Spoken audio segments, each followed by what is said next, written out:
estudante! Vamos dar continuidade à semana de acolhimento do PET 5? Quem está aqui conosco é a professora Maria Dirce Gontijo, que vai relembrar os principais conteúdos do ciclo 4 na disciplina de História. E então, professora, tudo bem? Tudo bem, Gabi? O que você preparou para os alunos do sexto ano? Então, gente, olá, aluno, né? Olá, professor do sexto ano. Bom, hoje eu trouxe aqui para vocês, claro, a correção, né, das atividades que estão lá nesse PET 4, tá? Mas aí só, né, lembrando, né, para você que nós trabalhamos lá, né, com a unidade temática lá do nosso currículo, né, da nossa BNCC, a invenção do mundo clássico e o contraponto com outras sociedades.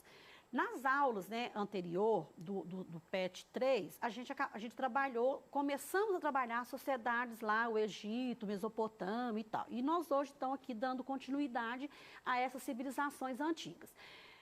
Trabalhamos, né, nesse PET 3 habilidades, tá? Então foi realmente assim, um conteúdo extenso, né, que eu tentei ser bastante fiel aqui na correção dessas atividades, mas claro que, né, fazendo uma síntese, porque senão eu não conseguiria falar tudo que está contido lá. Mas como você tem acesso ao PET aí, eu te, né, aconselho assim, continue olhando, estudando, aprofundando, porque aqui a gente vai estar só fazendo essa correção, né, que vai te dar um norte, né, para que você aprofunde um pouco mais nessas civilizações que são, assim, cada uma mais bacana do que a outra, tá? Aí, bom, lá na semana 1, né, do PET 4, com a atividade 1, tá, na página 61, né, nós começamos falando de um filme. Aí, Gabi, você lê para mim, por favor? O filme e a animação O Príncipe do Egito, de 1998, narra a história de um líder político-religioso chamado Moisés, que libertou o seu povo escravizado das terras do faraó. A partir da descrição do filme e da leitura do texto contido no PET, responda. Então, gente, esse filme é um filme muito bacana, tá? Que vale a pena também, quem não assistiu, ver o filme, né? Aproveite aí que você está em isolamento, né? Em casa, então assista o filme. E, né, aqui tem uma figura aqui, né? Que é a figura do Moisés, que é uma figura bíblica, né? Então, assim, né? Para quem, principalmente para quem pratica o catolicismo, ele é bem conhecido lá no Velho Testamento, tá? Aí, bom, então, esse filme, então, ele, né, retrata e descreve o que, né, e fala de qual povo da antiguidade. Eles falam de quem? Dos hebreus, né, que é uma civilização muito interessante, né, e que vale a pena vocês aprofundarem aí nessa civilização, porque realmente ela tem, assim, umas curiosidades bem interessantes, tá? Como que foi chamado o evento, né, da saída desse povo do Egito em direção ao Canaã, que foi, né, levado pela figura do Moisés, né, lá que o filme conta. Esse termo, então, ficou conhecido como êxodo, quer dizer, saída de um local, né, para uma outra região. Dando continuidade ainda aí na semana 1, né, baseado no que foi estudado até aqui e com o auxílio aí do seu livro didático ou com pesquisa na internet, tá certo? Responda. O que é uma religião monoteísta? E pediu para citar uma. A própria palavra mono, ela já fala que é um. Não é isso? Então, a religião monoteísta é a religião que acredita num único Deus. E os hebreus, né, por curiosidade, foi a única civilização, o único povo da antiguidade que tiveram a religião monoteísta, porque o restante das civilizações eram todas politeístas, vários deuses, que a gente vai estar falando aqui para frente. Então a resposta está aqui: monoteísmo é a crença na existência de apenas um Deus. E eu trouxe aqui como exemplo o islamismo, o cristianismo e o judaísmo, que todos vieram, né, são heranças aí cultural desses hebreus. Bom, aí então veio, o que é a religião politeísta? E também pediu para estar citando um exemplo, né? Eu trouxe aqui, ó, inclusive, três deuses do panteão egípcio, né, como uma ilustração para vocês. Então seria o quê? Lê para mim, por favor. Religião politeísta é aquela que admite a existência e a crença em muitos deuses, normalmente dedicada a uma característica particular da natureza, como Deus do trovão, Deus do sol, Deusa da chuva, deusa da terra. É muito interessante, né, gente? Porque, assim, esses deuses, normalmente, eles eram, né, na grande maioria, ligados mesmo à natureza, porque eles acreditavam, né, que eles, se eles acreditassem lá no deus do trovão, ia chover, que aí eles conseguiam estar colhendo, né, fazendo as colheitas bacanas e assim por diante. Mas, claro que tinha também a crença em deuses, né, humanos, de outras formas, mas o geral, eles acreditavam nesses deuses ligados à natureza. Aí, então, vem aqui, só para lembrar para vocês que o politeísmo, ele foi, né, a religião da grande maioria das civilizações antigas, tá? E eu trouxe aqui como exemplo, né, o xamanismo, o candomblé, entre outras, que são hoje religiões, né, presentes que ainda acreditam em mais de uma divindade, tá? Aí, dentro ainda, né, dessa semana, tem a pergunta lá, o que era cidade-estado no mundo antigo? Nós já vimos isso lá na Mesopotâmia, que a Mesopotâmia era formada de cidades-estados, né, e pediu para estar citando uma. Então, o que é essa cidades-estado? Cidade-estado significa que ela é uma cidade independente, com governo próprio e autônomo, e sendo muito comum também na antiguidade. Aí eu trouxe como exemplo aqui Tebas, Atenas, Esparta, mas Mesopotâmia também foi, né, era formado de cidades-estados e assim por diante. Professora, são os primeiros agrupamentos sociais em cidade? Na verdade, sim, foi quando começou, né, as pessoas a fazer o comércio e tudo, e só que elas eram independentes politicamente, eram independentes, né, economicamente, e cada cidade-estado, ela tinha o quê? O seu governante. Não era como, por exemplo, no Egito, que tinha um faraó para todo o Egito. Na cidade-estado, cada um tinha o seu personagem, o seu rei ou o seu imperador, como eles falavam. Eu trouxe aqui uma imagem lá, né, da Grécia Antiga, que foi um importante, Atenas, né, foi muito importante, a gente vai falar um pouquinho mais sobre isso na frente. E trouxe aqui, né, a cidade de Singapura, que é uma cidade-estado na nossa atualidade e é, né, um centro mais importante, né, financeiro do mundo, né, que é um local que realmente, economicamente, ele é muito poderoso hoje, a cidade de Singapura. E ela é uma cidade-estado, tá? Dando continuidade aqui, pediu para a gente estar dando, né, preenchendo um quadro.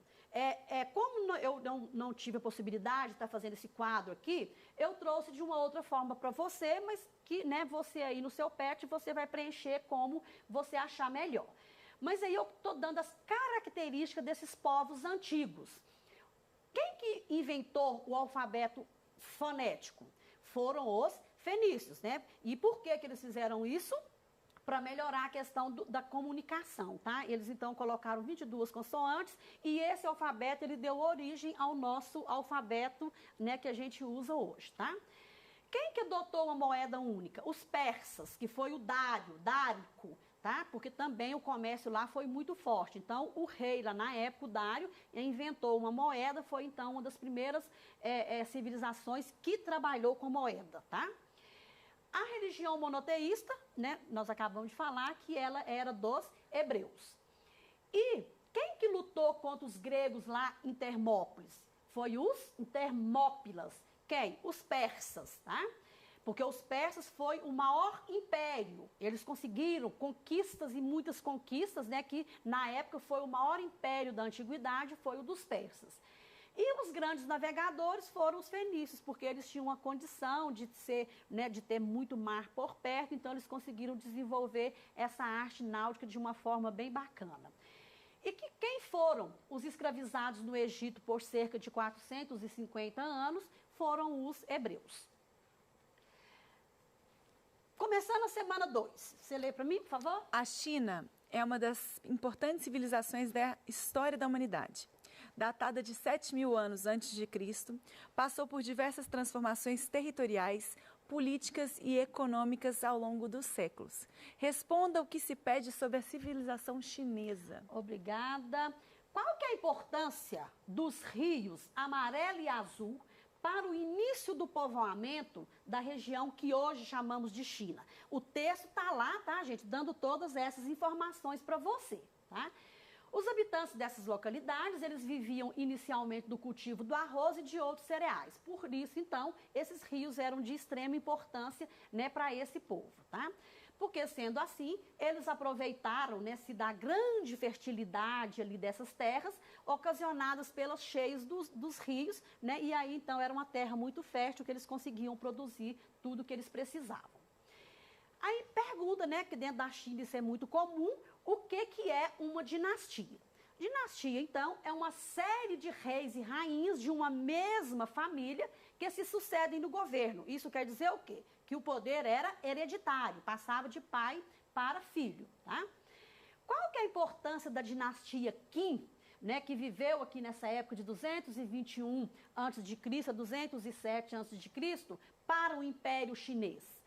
A importância dela foi porque essa dinastia, ela conseguiu unificar todo o território chinês, tá? E com isso, então, ele originou o que a gente conhece, que é a China hoje, né, na atualidade, tá? E o que foi a Rota da Seda para esse povo? As Rotas da Seda eram uma série de rotas interconectadas através do sul da Ásia e que eram usadas para fazer o comércio da seda entre o Oriente e a Europa. E a seda, todos nós sabemos, até hoje é um tecido muito caro, não é isso? Que tinha um alto valor, né, econômico lá na Europa, tá? E os meios de transporte que eles usavam, então, para estar fazendo essas rotas, eram as caravanas e as embarcações oceânicas que faziam, né, essa ligação entre o Oriente e a Europa. Para justificar a sociedade de castas, nós já estamos indo para outra civilização, que é a indiana. Os indianos antigos determinaram que cada casta era originária de uma parte da divindade suprema lá, que eles chamavam de Brahma, tá? Determina a função de cada casta dentro dessa sociedade. Você lê para mim os Brahmanes? Brahmanes, formados por sacerdotes, e eram a casta dominante, controlando os rituais e ocupando os altos cargos do Estado. Aí nós já vimos nas outras sociedades que sacerdotes, em todas as sociedades, eles tinham um papel fundamental. Isso por quê? Porque eles eram os detentores da sabedoria da época, tá? E os chátrias? Chátrias, classe dos nobres e guerreiros, eram da casta dominante. Isso quer dizer, estava lá no topo da pirâmide. E os vaixás? Vaixás, comerciantes e agricultores. Embora pudessem ser ricos, não eram dominantes. Ok. E os sudras? Sudras eram os servos que trabalhavam nas casas das castas mais altas. Tá vendo? Aí né, nós estamos chegando lá no pezinho da pirâmide agora com o Dalat. Dalat eram sem casta e chamados de intocáveis. Eram discriminados na sociedade. Ô, gente, tem uma curiosidade, tá? Sobre os Dalits, que é muito, hoje, né? É muito comum ainda, existem os Dalits lá na Índia, são realmente pessoas excluídas da sociedade. Até hoje, professora. E são muito sofridos, tá? Porque são pessoas, assim, que eles não têm acesso a nada, eles não são considerados cidadãos. Nossa. Tá? Infelizmente, a gente ainda vive isso no nosso mundo atual, tá? Bom, pesquise e defina os seguintes termos gregos. Isso daqui agora já está mudando de assunto, nós estamos indo lá para a semana 3 do PET, tá? O que é uma democracia? Desde a Grécia Antiga é definida como governo do povo, em contraposição às outras formas de governo, isso, né? Então, quer dizer, a democracia, o povo participa. Isso, ela surgiu, então, lá na Grécia Antiga, propriamente mais dentro lá de Atenas, tá? E a política? É a organização, direção e administração de nações ou estados. É a ciência aplicada não só aos assuntos internos da nação, mas também aos assuntos externos. Ok. E a aristocracia? A aristocracia é uma antiga forma de poder em que a política é comandada por um seleto grupo de detentores de privilégios que são passados hereditariamente e mantidos dentro dele. Nós aqui no Brasil vivemos isso lá na nossa república, tá? No início da nossa república, a gente tinha uma aristocracia rural, que eram os grandes fazendeiros, tá? Sim, verdade. Que foi muito forte. E a diáspora, o que significa? Define o deslocamento, normalmente forçado ou incentivado, de grandes massas populacionais originárias de uma zona determinada para várias áreas de acolhimento distintas. Isso foi muito comum lá com os hebreus e hoje a gente fala que está havendo muitas diásporas aí, né, de pessoas que estão muito subjugadas a determinado país, eles então fazem diásporas para outros países para buscar uma condição melhor de vida, tá? Seria o imigrante? O imigrante, sim. Aí dando continuidade aqui, explica a diferença entre os genos e os demos na sociedade grega durante o período homérico. Genos são as propriedades de terras onde viviam os membros de uma mesma família. Já os demos, eles originaram aqui a partir de vários genos, só que aqui então eles deixam de ter o caráter familiar e passa a ser propriedade de mais famílias, tá? Mediante o que você aprendeu sobre a sociedade de Esparta e Atenas, preencha o quadro informando qual sociedade pertence aqui, corresponde a cada característica informada. Infelizmente, né, não teve como eu estar jogando a resposta, aí já veio pronto aqui, né? Mas a sociedade militarizada era de Esparta, a legislada pela Jerúsia Esparta, a controlada pela aristocracia, né? Era Esparta, a sociedade oligárquica também Esparta, adeptos da democracia que eu já coloquei que surgiu lá, Atenas, legislada pela Eclésia Atenas, que era um grupo de pessoas. Mulheres circulavam livremente em Esparta e mulheres não tinham participação política em Atenas. Aqui a gente até acha estranho, né? Porque Atenas, que era democrático, mas a mulher não tinha vez. Que tá? engraçado, então, assim, aqui realmente inverteu, né? Aí nós vamos aqui, você lê para mim, por favor, da semana 4. Atualmente, a grande maioria dos países ocidentais vivem regimes considerados democráticos e defendem a democracia como um fator essencial para a vida pública de suas sociedades. Sabendo que esse conceito surgiu em Atenas no século VI a.C. e que nações como o Brasil são adeptos desse regime, escreva o que você entende como democracia na atualidade. Vamos lá. Na atualidade, então, gente, o Estado democrático é concebido com o objetivo de garantir os direitos fundamentais de cada cidadão, o meu, o seu, da Gabi, né, de todas as pessoas, tá? Direitos civis, então, seria liberdade de expressão, de imprensa, de associação, de proteção e contra prisão, etc.